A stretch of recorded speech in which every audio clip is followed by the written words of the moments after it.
একটা ধুনুচি নাচ, একটা সিঁদুর দান নিয়ে তুমুল বিতর্ক, আর ঠিক সেই আনন্দের মধ্যেই লুকিয়ে আছে একটা বড় ষড়যন্ত্র। শেষ পর্যন্ত কি হতে চলেছে অহনার সাথে, চলুন জেনে নিই আজকের এপিসোডে। আসসালামু আলাইকুম বন্ধুরা, আপনারা দেখছেন বড়লোক বাড়ির ছোট বউ গল্পের ১০৭তম এপিসোড। চলুন শুরু করা যাক আজকের পর্বের এক্সপ্লেইন।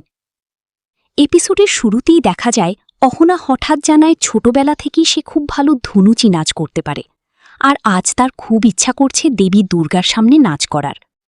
তবে তার শাশুড়ি মা প্রথমে আপত্তি জানিয়ে বলেন তাদের বাড়িতে এসব করা হয় না, কিন্তু অহনা দৃঢ়ভাবে বলে সে তো দেবী মায়ের সামনেই নাচ করবে, এতে সমস্যা কোথায়।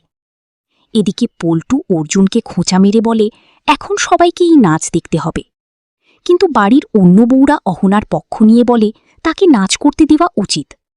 শেষমেশ শাশুড়িমা রাজি হয়ে যায়, আর তারপর শুরু হয় অসাধারণ ধুনুচি নাচ, যা দেখে সবাই মুগ্ধ হয়ে যায়।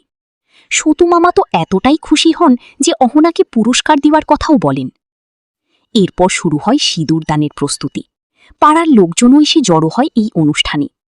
ঠিক তখনই অহনা এক চমকপ্রদ সিদ্ধান্ত নেয়, যতক্ষণ না তার শাশুড়িমা নিজে দুর্গামাকে সিঁদুরদান করছেন ততক্ষণ সে কাউকেই সিঁদুর দিতে দেবে না।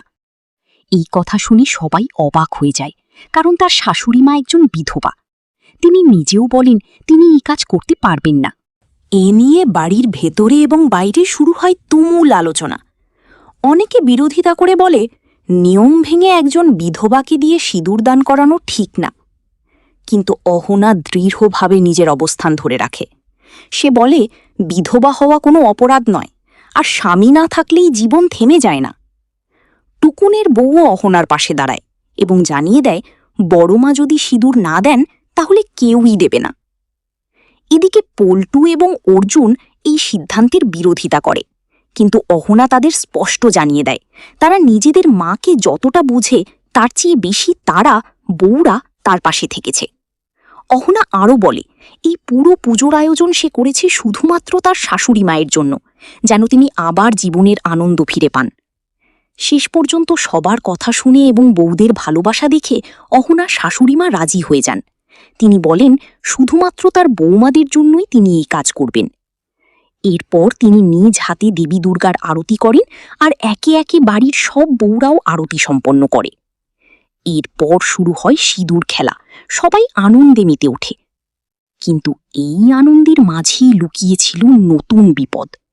অর্জুনের পিসিমা যে ছেলেটিকে আগে এনেছিল অহনাকে অপমান করার জন্য, সে আবার হাজির হয়। সে ইঙ্গিত দেয় বউরা একাই বিসর্জনে যাচ্ছে।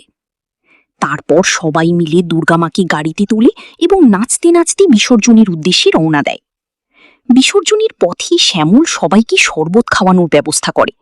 প্রথমে অহনা না করলেও পরে সবার চাপে সে শরবত খেয়ে নেয়। কিন্তু এখানেই ঘটে বড় টুইস্ট। অহনা শরবতে গোপনে নেশা জাতীয় কিছু মিশিয়ে দেওয়া হয়, যা সে না জেনেই পান করে ফেলে। এবং এই রহস্যময় ও টেনশনপূর্ণ মুহূর্তেই শেষ হয় আজকের এপিসোড। আপনার কি মনে হয় অহনার সাথে এবার কি হতে চলেছে? আপনার মতামত অবশ্যই কমেন্টে জানাবেন। ভিডিওটি ভালো লাগলে একটি লাইক দিন, আর বন্ধুদের সাথে শেয়ার করতে ভুলবেন না। আর প্রতিদিন এমন ইন্টারেস্টিং ড্রামা রিভিউ পেতে এখনই চ্যানেলটি সাবস্ক্রাইব করে বেল আইকনটি অন করে রাখুন। পরবর্তী এপিসোডের আপডেট পেতে আমাদের সাথেই থাকুন। ধন্যবাদ।